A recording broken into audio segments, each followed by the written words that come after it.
Hello, नमस्ते। स्वागत है आप सभी का the history of Bharat YouTube channel पे। और पहले तो आप सभी को स्वतंत्रता दिवस की हार्दिक शुभकामनाएं। आज हम चलेंगे एक ऐसी यात्रा पे, कुछ ऐसे लोगों को याद करने की जिनकी योगदान तो बहुत रही है इस आज़ादी की लड़ाई में, बट हमारे इतिहास के पन्नों से वो थोड़े गायब से हो चुके हैं। तो उन पे मैं थोड़ा आज प्रकाश डालना चाहता था। कृपया इस वीडियो को अंत तक देखें और लाइक करें, सब्सक्राइब करें, बेल आइकन भी दबाएं और जो भी अपनी फीडबैक हो कि आप क्या और देखना चाहते हैं उसको ज़रूर कमेंट बॉक्स में लिखें। तो चलिए शुरू करते हैं आज के वीडियो से। तो आज का हमारा वीडियो टाइटल है unsung heroes of Indian independence. ये भी मैं सोच रहा हूँ एक सीरीज़ लाने की जिसमें कि हम सारे ऐसे हीरोज़ को कवर करेंगे जो हमारी हिस्ट्री बुक्स में उतनी जगह जिन्हें नहीं दी गई है। आज इनमें से मैं 2 से स्टार्ट करना चाहता हूँ। तो पहले तो ये एक चित्र आप देख सकते हैं, इसमें मैंने मेन बहुत सारे लोगों को की फ़ोटो लगाने की कोशिश की है। सावरकर, तिलक, अरविंदो घोष। पहचानिए जितनों को पहचान सकते हैं, नहीं भी तो आगे उन सभी पे वीडियो बनेगी। और मैं ये बताना चाहता हूँ कि ये सारे के सारे एक दूसरे से कनेक्टेड थे किसी न किसी तरीके से, और ये सब मिल के अपनी मूवमेंट को आगे बढ़ाते थे, एक दूसरे से कम्युनिकेट करते हुए, बातचीत करते हुए, सलाह मशवरा लेते हुए। आज हम इनमें से 2 लोगों पे ज़्यादा फोकस करने वाले हैं। एक सचिंद्रनाथ सान्याल, जिनकी गहरी सोच और विचारधारा ने एक तरह से बैकबोन का काम किया हमारे इस रिवोल्यूशनरी मूवमेंट जिसको कहते हैं उसके लिए। और दूसरे राम प्रसाद बिस्मिल, जो कि अपने कविताओं से भी ब्रिटिश को खपा देते थे और अपने बंदूक और अपने प्लानिंग और अटैक्स से भी उनको काफ़ी बार उन्होंने चैलेंज किया। तो चलिए एक एक करके इनकी कहानियों को देखते हैं। सबसे पहले आ जाते हैं सचिन सान्याल पे। तो इनका जन्म 1893 में हुआ था बनारस में एक बंगाली परिवार में। इनके पिता थे हरनाथ सान्याल, जो कि एक अकाउंटेंट थे ब्रिटिश मिलिट्री में, और माता थी शिरोडवासिनी देवी। इनका परिवार ऐसे तो ब्रह्म समाज से जुड़ा हुआ था। भवानी और दुर्गा की पूजा काफ़ी ज़्यादा होती थी।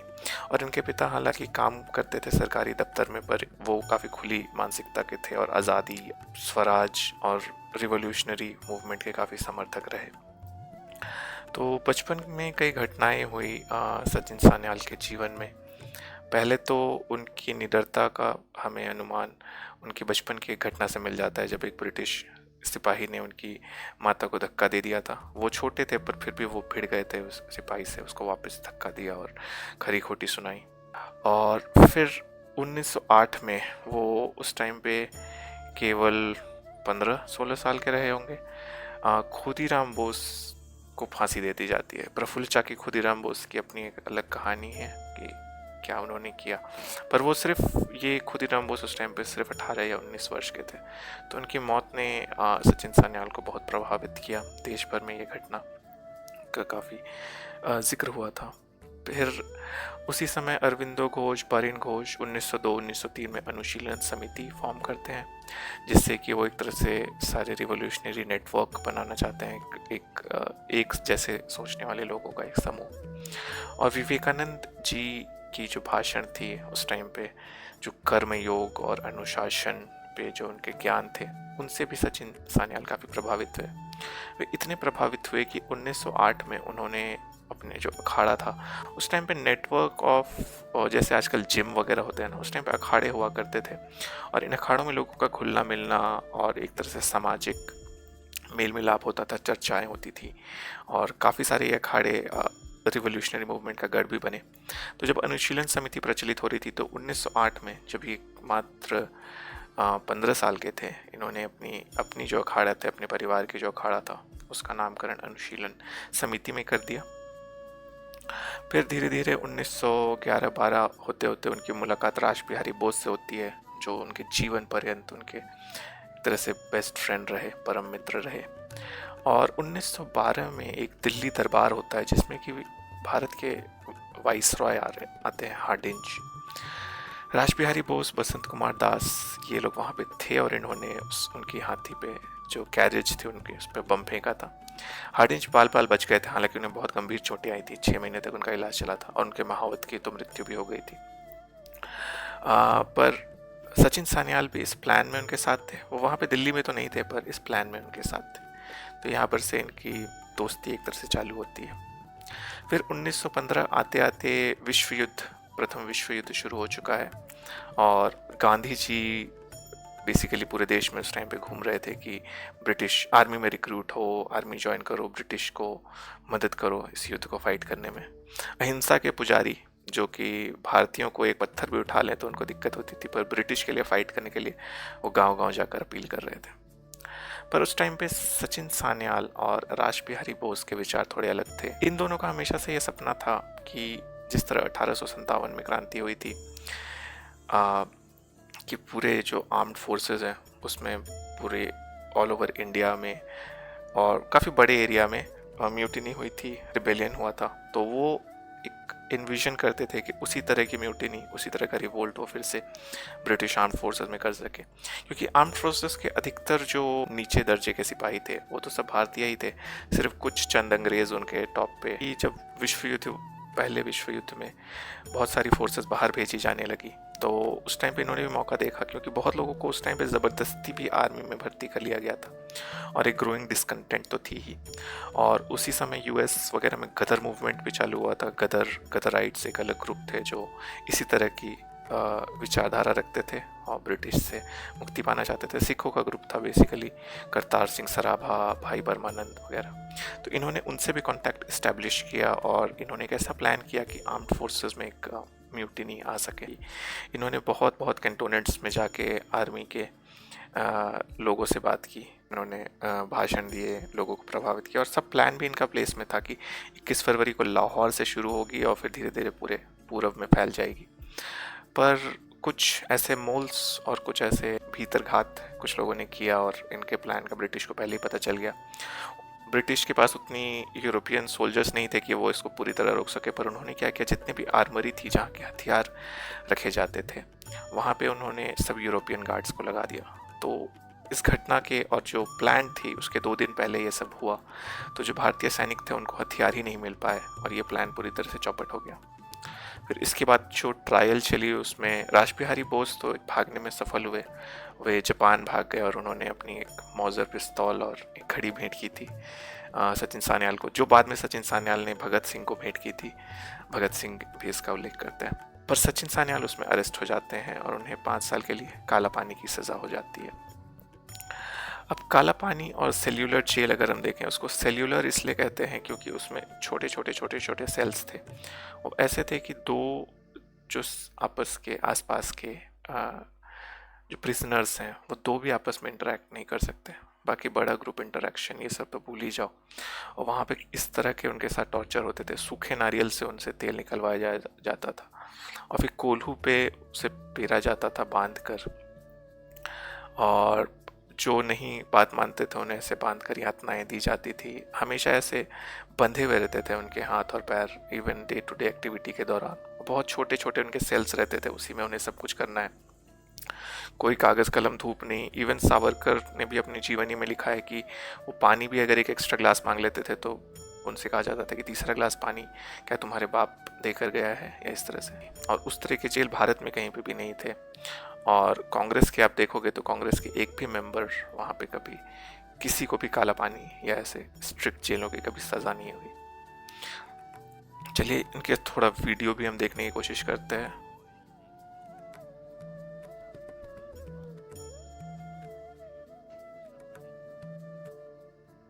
इस तरह से उनको टॉर्चर किया जाता था तेल निकालने के लिए।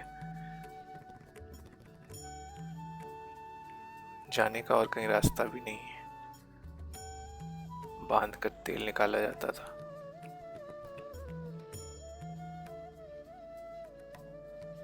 ये इनको जेल में लाया जा रहा है। ये एक शूटेड फिल्म है, ऐसा नहीं कि रियल फुटेज नहीं है, पर ये हमेशा उनको इस तरह से बांध के ही रखा जाता था।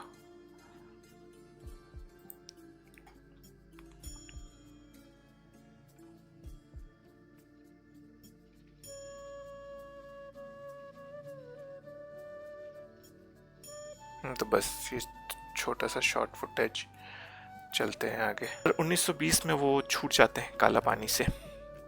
और छूटने के बाद वो नेहरू से और कांग्रेस के लोगों से मुलाकात करते हैं। वो 1920 के नागपुर सेशन में भी जाते हैं और वहाँ पे एड्रेस करते हैं और लोगों को बताते हैं कि काला पानी में किस तरह की परिस्थिति है। पहली बार भारतीयों को पता चलता है। सावरकर अभी तक काला पानी जेल में ही हैं, उन पे और यातनाएं अभी तक जारी हैं। तो ये सब वो लोगों को बताते हैं।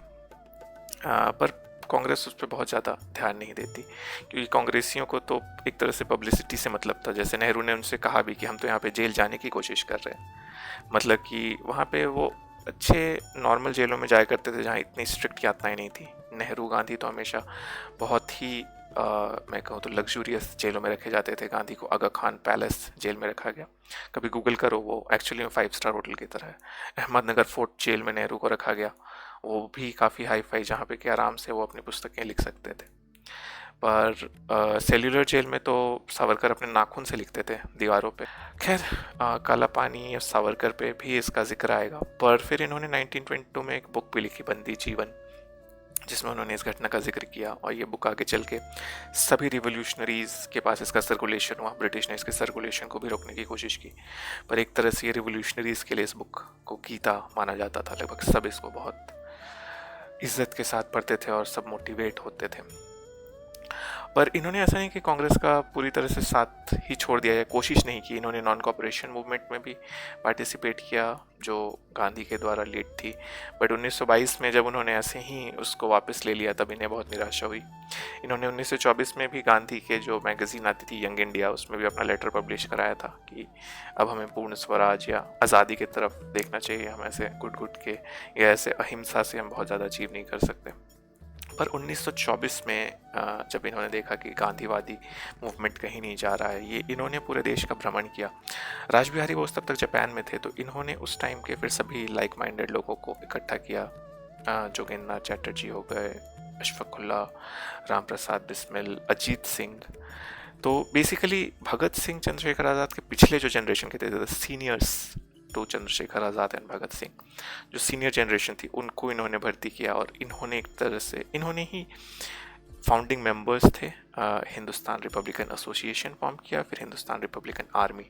इसी में आगे चल के आपके बिस्मिल, अशफाकुल्ला खान, इन सब ने ये सब आए। और इसी को आगे चल के जब फर्स्ट जनरेशन ख़त्म हो जाती है, तो फिर भगत सिंह और चंद्रशेखर आज़ाद, बटुकेश्वर दत्त, भगवती चरण वोहरा, ये सब आते हैं और HSRA का निर्माण करते हैं इसी से। तो इन्होंने एक तरह से जो 20s में रिवोल्यूशनरी मूवमेंट की नींव रखी थी। और इन्होंने एक पहला प्रीएम्बल भी इसका जारी किया था, जिसमें वो देश के हर नागरिक को समान अधिकार, इक्वल वोट्स और कोई भी किसी दूसरे पे गुलामी न थोप सके, ऐसे इन प्रीएम्बल में लिखा हुआ था। तो पूर्ण स्वराज का जिक्र उन्होंने 1923-24 में ही कर दिया था, जब कांग्रेस की डिमांड थी सिर्फ डोमिनियन स्टेटस, मतलब कि सिर्फ हमें आप अपने अधीन रखो पर हमें कुछ कंट्रोल्स दे दो। पर पूर्ण स्वराज या अंग्रेज़ों को पूरी तरह से भगाने की डिमांड इन्होंने 1923-24 में ही इन्विजन कर लिया था। फिर 1925 में काकोरी कॉन्स्पिरेसी होती है HRA के मेन लीडर्स के द्वारा। सचिन सान्याल भी उसके में टॉप लेवल पे तो इन्वॉल्व रहे होंगे, पर वो डायरेक्टली साइड पे नहीं थे। पर क्योंकि एज अ लीडरशिप उनका रोल पाया गया, तो उन्हें फिर से बहाना चाहिए था। इस बार उन्हें 10 साल के लिए काला पानी जेल भेज दिया गया। फिर 1937 में फिर उन्हें छोड़ा गया और उन्हें एक तरह से मूवमेंट पे उनके रिस्ट्रिक्शन थी, वो सिर्फ सेंट्रल यूपी तक ही सीमित थे। उन्हें बंगाल, पंजाब ऐसे क्षेत्रों का दौरा करने से मना किया गया। पर इन्होंने तुरंत बाहर आते फिर पत्राचार चालू किया रासबिहारी बोस के साथ। ये 1938 में सुभाष बोस से भी मिले और जापानीज कॉन्सुल से भी मिले। जापानीज लोगों से इनका मिलना विश्व युद्ध, द्वितीय विश्व युद्ध के पहले ही शुरू हो गया था। और फिर से इन्होंने प्लान किया कि क्यों ना फिर से कोशिश की जाए इन आर्म्ड फोर्सेस में एक बीज बोने की, रिवोल्यूशन का। तो ये तीनों देखो काफ़ी टच में थे। फ्यूचर में आगे चल के रासबिहारी बोस ही इंडियन नेशनल आर्मी की स्थापना करते हैं, जो सुभाष चंद्र बोस को उसकी कमान सौंप देते हैं, क्योंकि इनकी काफ़ी उम्र हो चुकी थी और तबीयत सही नहीं रहती थी। और जिन्होंने जो आज़ाद हिंद फौज, इंडियन नेशनल आर्मी, जिसने फिर काफ़ी महत्वपूर्ण रोल प्ले किया हमारी आज़ादी को जल्दी हम तक पहुँचाने में। तो सचिन सान्याल देखो अभी तक भी बैकग्राउंड में काम कर रहे थे। और उन्होंने फिर सुभाष चंद्र बोस की मैगज़ीन थी फॉरवर्ड ब्लॉक अग्रपाणी, उसमें उन्हें कंट्रीब्यूट किया। इवन सुभाष चंद्र बोस ने उन्हें खुद अग्रपाणी या पायनियर का दर्जा दिया कि आप आगे, आप हमारे लीडर हो एक तरह से। पर इनकी इन सब एक्टिविटीज़ को देखते हुए कि ये तो अभी भी शांत नहीं बैठ रहे, उन्हें फिर गोरखपुर जेल में डाल दिया गया एक टीबी पेशेंट के साथ जानबूझकर। और उन्हें उसी टाइम पे टीबी हो गया था, पर उसके बाद धीरे धीरे 2 साल बाद उनकी मृत्यु हो जाती है। जस्ट मृत्यु के 1-2 महीने पहले उन्हें छोड़ा जाता है जब उनकी तबीयत बहुत ख़राब हो गई थी, पर 1942 में उनकी मृत्यु हो जाती है। तो ये जो था उनका सपना आखिरकार जाके उसके 4-5 साल बाद पूरा होता है, जब इंडियन सेलर्स, जो रॉयल इंडियन नेवी के सेलर्स हैं, वो विद्रोह कर बैठते हैं और आईएनए के ट्रायल्स चल रहे हैं, ये सोल्जर्स विद्रोह कर रहे हैं। पुलिस ने आज़ाद मैदान पे, जैसे मैंने पिछले एक एपिसोड में बताया था, 300-400 लोगों को एक दिन में मार दिया था। उसी तरह तो फिर इंडियंस भी नेवल गन्स और काफ़ी सारे शिप्स पे ये कब्जा करने लग गए। तो इस म्यूटिनी को देखकर ही ब्रिटिश का विश्वास एक तरह से डगमगा गया कि अब हम ज़्यादा दिन तक इस पे शासन नहीं कर सकते, और फिर उन्होंने जो पूरी प्रोसेस थी आज़ादी की उसको जल्दबाजी में और थोड़ा और जल्दी किया। तो एक तरह से सचिन सान्याल का जो जीवन भर का सपना था वो उनके मृत्यु के कुछ वर्षों बाद पूर्ण हुआ। तो इनकी जो कहानी है मैं इसलिए बताना चाहता था क्योंकि या तो हमारे बुक्स में मेंशन नहीं है या थोड़े से 2-4 लाइन पे इन्हें समेट दिया जाता है। इवन इनकी जो बुक थी बंदी जीवन, जैसे मैंने बताया, ये सारे जितने रिवोल्यूशनरी माइंडसेट के लोग थे उसके लिए वो गीता के समान थी।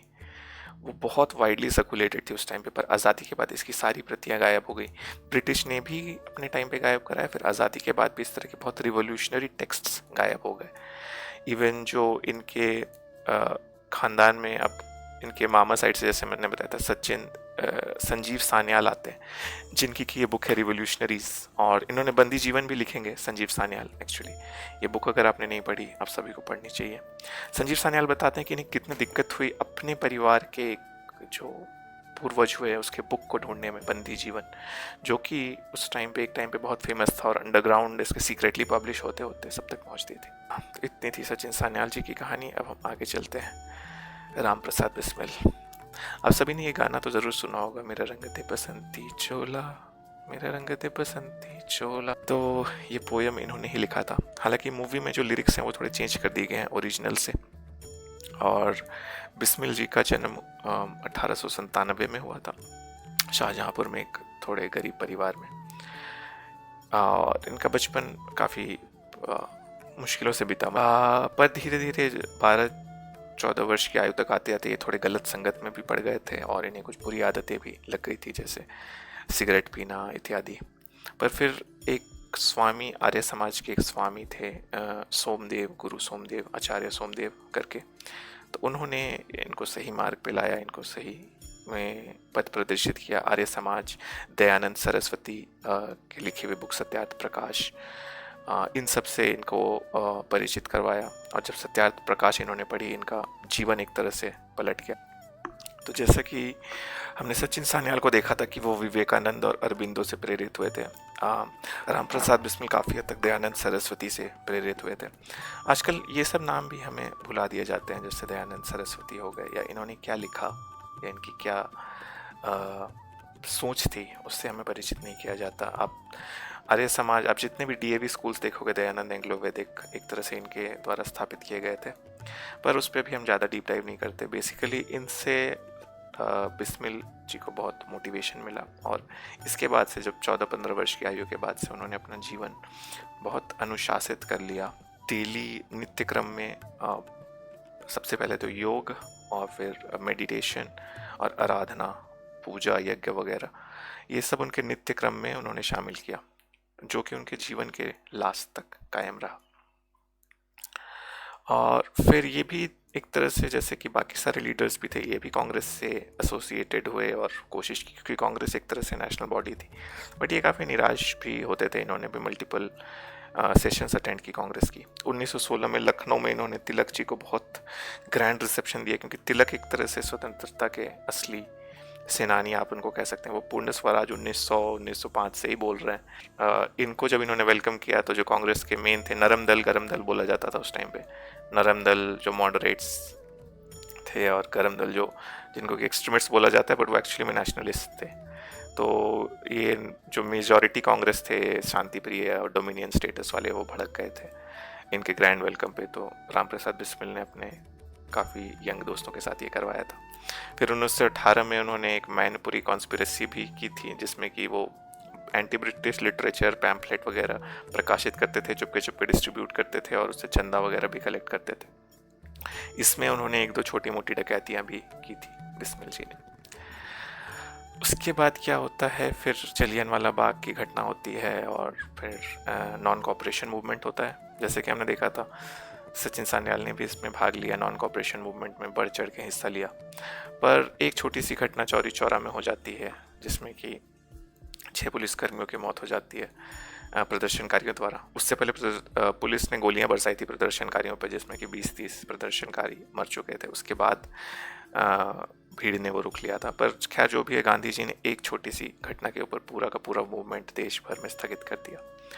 तो उसके बाद जो गया में सेशन होता है 1922 में, तो वहाँ पे बिस्मिल और उनके दोस्त फिर से पहुँच जाते हैं और इन्होंने गांधी को खूब एक तरह से हैकल किया और पैम्पलेट्स वगैरह दिखाए, विरोध में नारे लगाए।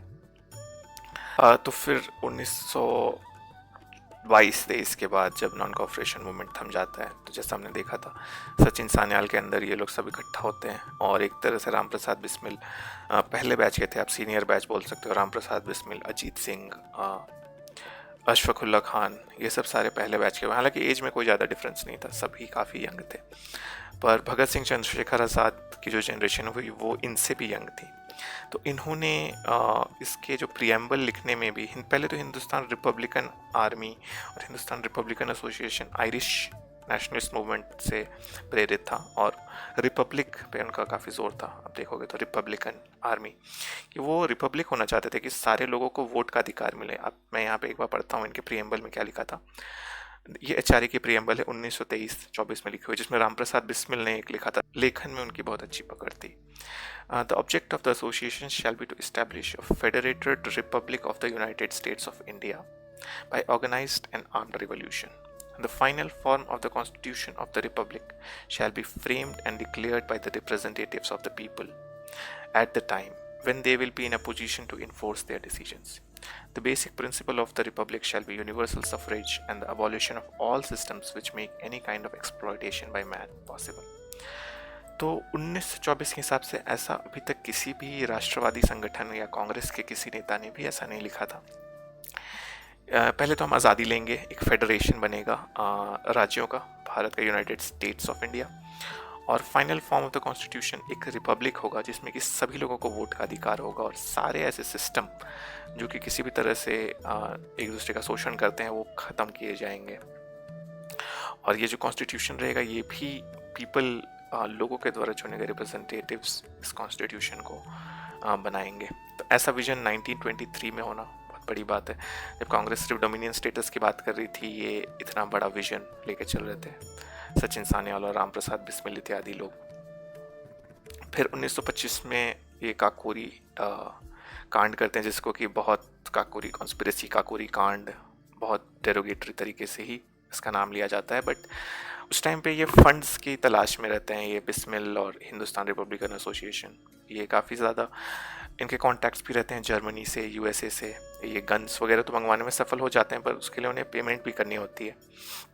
तो इन्हें खबर मिलती है अगस्त के महीने में कि एक सरकारी खजाना को लेके ट्रेन से लेकर जा रहे हैं ये लोग। तो ये उस ट्रेन को लखनऊ सहारनपुर पैसेंजर को काकोरी स्टेशन पे रोकते हैं, जो कि लखनऊ से 20 किलोमीटर दूर है। अभी भी ये स्टेशन मौजूद है। और वहाँ पर से ये जितने भी पैसे थे, लगभग 8,000 रुपये थे उस ट्रेन में, उसको लूटने में सफल होते हैं। इनका एक तरह से एम था, बिस्मिल ने ये बोल रखा था कि जब तक ज़रूरत न पड़े किसी को मारना नहीं है। पर उस ट्रेन पे कुछ गार्ड्स भी थे, पर गार्ड और बंदूकधारी जो गार्ड थे ब्रिटिश सिपाहियों के, वो तो कभी नहीं निकले। एक ऐसे ही अनजान आदमी बस देखने के लिए निकला कि आखिर हो क्या रहा है, और नर्वसनेस में किसी एक मेंबर ने उसे गोली मार दी। ये बाद में उनके पतन का कारण बना, क्योंकि सिर्फ लूट के लिए उनको इतनी बड़ी सज़ा नहीं दी जा सकती थी। तो अब हम आगे देखते हैं। इस जो कॉन्स्पिरेसी हुई, काकोरी कॉन्स्पिरेसी, इसमें लगभग पूरे के पूरे एचआरए के नेटवर्क को गिरफ्तार कर दिया गया। ये जो 10वें नंबर पे आप देख रहे हैं, ये है आपके राम प्रसाद बिस्मिल।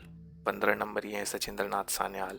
सबको ये लखनऊ जेल में इनकी फ़ोटो ली गई थी, और आप देख सकते हो जोगेश चंद्र चटर्जी, मनमथ नाथ गुप्त, राजकुमार सिन्हा, रोशन सिंह, भूपिंद्र नाथ सान्याल, सचिंद्र नाथ सान्याल, सबको एक ही साथ में लगभग अरेस्ट कर लिया गया। इसमें अशफाकुल्ला खान शायद इस फोटो में नहीं है, बट हाँ वो भी अरेस्ट हुए थे। फिर इनकी लगभग 2 साल तक ट्रायल चली। इन्होंने, बिस्मिल ने और सब लोगों ने अपना पक्ष काफ़ी जगह खुद भी रखा और काफ़ी जगह कुछ वकीलों ने इनका सहयोग किया, बट इसके अगेंस्ट एक वकील लड़े थे जगत नारायण करके।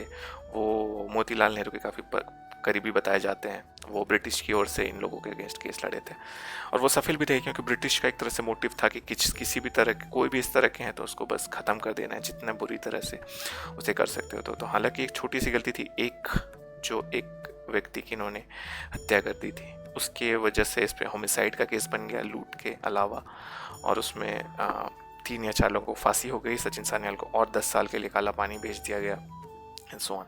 बहुत सारे नेताओं ने बोला कि ये फांसी की सज़ा तो गलत है, लाइफ टाइम इम्प्रिजनमेंट में बदलो। कांग्रेस से किसी बड़े नेता की तरफ से कुछ नहीं आया था, क्योंकि इस टाइम पे तो गांधी पे भी उतना कोई असर नहीं पड़ता। बिस्मिल, अशफाकुल्ला को जब फांसी होती है, भगत सिंह के टाइम पे गांधी पे काफ़ी दबाव होता है, क्योंकि तब तक इनकी पॉपुलैरिटी काफ़ी बढ़ चुकी होती है, पर बिस्मिल के टाइम पे तो किसी ने कुछ नहीं किया। इन्होंने सबको अपने करिश्मा, अपना जो डेडिकेशन है उससे सबको प्रभावित किया। जो इवन जो जजेस थे कोर्ट्स के, हालांकि उनको पहले से डिसाइडेड था कि एक ही तरह की जजमेंट देनी है किसी भी इस तरह के लोगों को, उन्हें फांसी ही दे देनी, क्योंकि ब्रिटिश कुछ चाहते ही नहीं थे कि कुछ हल्का सा भी इनका पन पे। पर एक ब्रिटिश जेलर थे, वो जब रेगुलर इंटरेक्ट करते थे बिस्मिल के साथ और उन्होंने उनकी दिनचर्या को भी देखा, वो बोले कि किसी भी और देश में अगर ऐसा दिमाग वाला आदमी रहता तो उस देश का आर्मी चीफ रहता। भगत सिंह भी 2-3 साल बाद जब अपनी किताब लिख रहे होते हैं तो वो भी बिस्मिल को ही अपना परम गुरु मानते हैं। वो कहते हैं कि अगर बिस्मिल जी किसी और टाइम में किसी और देश में हुए थे तो उस देश के राष्ट्रपति होते। तो खैर ये मैंने एक फ़ोटो यहाँ पे लगाई है, इसके बारे में एक और किंवदंती ये प्रचलित है कि आखिरी दिन जब था उनका फांसी, जिस दिन उनको लगने वाली थी, उस दिन भी सुबह वो अपना नित्य क्रम नहीं छोड़ते। नित्य जो उनके अनुष्ठान होते थे, योगा और ध्यान करना। तो एक सिपाही ने ऐसे ही जोकिंगली पूछा, अब योगा करके क्या कर लोगे, ये शरीर तो ख़त्म ही होने वाला है। तो बोलता है ये शरीर ख़त्म हो गया तो क्या, मैं तो अगले जन्म में फिर आऊँगा और फिर भारत माता को आज़ादी दिलाने की कोशिश करूँगा, ऐसा बिस्मिल ने कहा। और फिर आखिरी में उन्हें 18 दिसंबर 1927 को गोरखपुर जेल में फांसी दे दी गई। उन्हें अकेले ही फांसी दी गई थी और उन्हें काफ़ी दिन तक गोरखपुर जेल में सॉलिटरी कन्फाइनमेंट में रखा गया था, एक छोटे से रूम में, जिसका उन्होंने जिक्र अपनी किताब में भी किया है। और उन्होंने किताब लिखी थी द रिवोल्यूशनरी जेल में रहते हुए, जो कि फिर काफ़ी प्रचलित हुई, बट अगेन आज़ादी के बाद उसे उस तरह से प्रसारित नहीं किया गया, या इनके दुखों को, इनके जो विजन थे उसको उस तरह से प्रदर्शित नहीं किया गया। और जैसा कि आप जानते ही हैं कितने लोगों इनसे प्रेरित हुए और आगे भी इस तरह की घटना, इस तरह की कोशिश जारी रखी भारत माता को आज़ादी दिलाने की। तो नमन है ऐसे लोगों को, और जाते जाते मैं वीडियो शेयर करना चाहता था। ये राम प्रसाद बिस्मिल, जैसे मैंने बोला कि बहुत ही एक प्रेरक कवि और लेखक रहे हैं। उन्होंने रंग दे बसंती चोला लिखी, और ये उनका एक पोयम है जिस पे कि ये वीडियो बनी। वीडियो के साथ मैं भी अपने वीडियो को ख़त्म करूँगा, इस वीडियो के ख़त्म होने के साथ। तो आप सभी का बहुत बहुत धन्यवाद, और जाते जाते ये वीडियो आपके लिए, और बहुत बहुत शुभकामनाएं स्वतंत्रता दिवस की। हम ऐसे ही प्रेरित रहें और अपने देश के प्रति ऐसा ही समर्पण का भाव रखें जैसे कि ये लोग रखते थे, और ऐसी और कहानियों को हम जानने की कोशिश करें। इसके लिए आप सब्सक्राइब करें हमारे चैनल को, जिसमें आगे भी हम इस तरह के वीडियो लाते रहेंगे। तो चलिए इस वीडियो को देखते हैं, और मैं आपसे मिलूँगा इसके बाद अगले एपिसोड में। तब तक के लिए धन्यवाद। ऐ मातृभूमि तेरी जय हो, सदा विजय हो।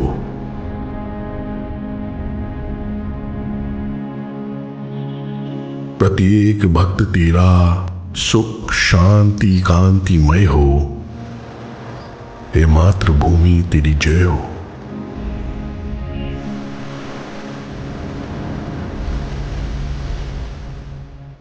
अज्ञान की निशा में, दुख से भरी दिशा में, संसार के हृदय में तेरी प्रभा उदय हो। ऐ मातृभूमि तेरी जय हो।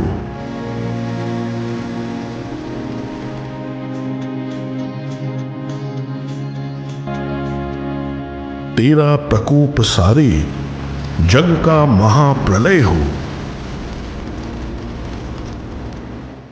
तेरी प्रसन्नता ही आनंद का विषय हो, हे मातृभूमि तेरी जय हो।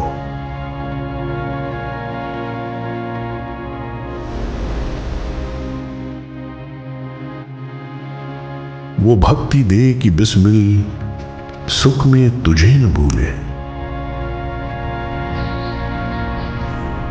वो भक्ति दे कि बिस्मिल सुख में तुझे न भूले।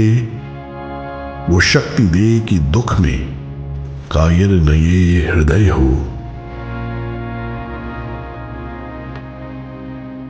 हे मातृभूमि तेरी जय हो, हे मातृभूमि तेरी जय हो।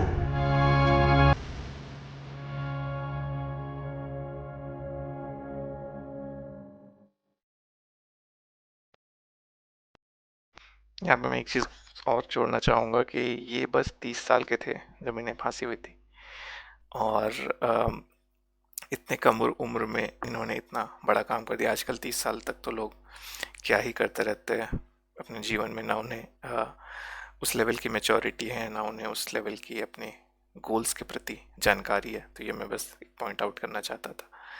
इन्होंने 30 साल की उम्र में ये सब किया जितना भी इन्होंने किया। भगत सिंह ने 24 से आई थिंक 24 या 26 साल की उम्र में उनको फांसी हुई, और आजकल तो हम उस समय तक बस इंजॉय ही कर रहे होते हैं। तो बस थोड़ा सा जागरूक बनिए, थोड़ा सा मोटिवेटेड रहिए, कर्मयोगी बनिए, विवेकानंद को पढ़िए। बस यही अपील है।